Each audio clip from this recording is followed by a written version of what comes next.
ষষ্ঠ উপজেলা পরিষদ নির্বাচনের তৃতীয় ধাপে ভোলায় জমে উঠেছে নির্বাচনী প্রচার। জেলার লালমোহন ও তজুমউদ্দিন উপজেলার প্রার্থীরা ছুটছেন ভোটারদের দ্বারে দিচ্ছেন বিভিন্ন প্রতিশ্রুতি। তবে ভোটারদের প্রত্যাশা সৎ যোগ্য প্রার্থী নির্বাচন করা। ভোলা থেকে অমিতাভ অপুর তথ্য ছবিতে ইমনুল কায়েসের রিপোর্ট।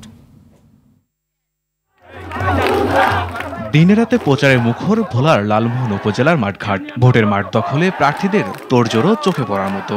গ্যাস চেয়ারম্যান একজন নির্মোহ মানুষ, নির্লোভ মানুষ। লালমোহন উপজেলায় বদরপুর ইউনিয়ন পরিষদের 3 বারের চেয়ারম্যান বীর মুক্তিযোদ্ধা মোহাম্মদ গিয়াসউদ্দিন আহমেদ সহ 7 জন চেয়ারম্যান পদপ্রার্থী ব্যস্ত ভোটের মাঠ দখলে। এছাড়া উপজেলা ভাইস চেয়ারম্যান পদে 4 জন ও মহিলা ভাইস চেয়ারম্যান পদে 2 জন প্রতিদ্বন্দ্বিতা করছেন। মানুষকে ভালোবাসে, মানুষের কাজ করে, মানুষের সুখে দুঃখে থাকে।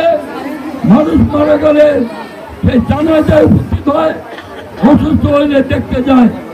তারা টাকা পয়সা নিয়ে কাজ করে না মানুষের। তারা হবে উপজেলা চেয়ারম্যান, ইউনিয়ন চেয়ারম্যান, মেম্বার। এদিকে তমুজউদ্দিন উপজেলায় চেয়ারম্যান পদে 4 জন, ভাইস চেয়ারম্যান পদে 4 জন ও মহিলা ভাইস চেয়ারম্যান পদে 2 জন প্রার্থী প্রচারে ব্যস্ত। বাংলাদেশে কিন্তু ভোটের রেজাল্ট খুব একটা ভালো না, উপস্থিতি খুব কম। আমরা চাই পুরো বাংলাদেশে রেকর্ড করবো। আমরা আমাদের বদরপুর ইউনিয়নে 100% ভোট কাস্টিং আমরা দেখাবো। তবে সাধারণ ভোটারদের আশা সৎ যোগ্য প্রার্থী নির্বাচিত করা। যারা সবসময় আমরা ডাইরেক্ট পাই, আমরা ডাইরেক্ট গেলে আমরা গেলে আস্থা পাই, আমরা তাকেই আমরা ভোট দিয়ে জয়যুক্ত করব।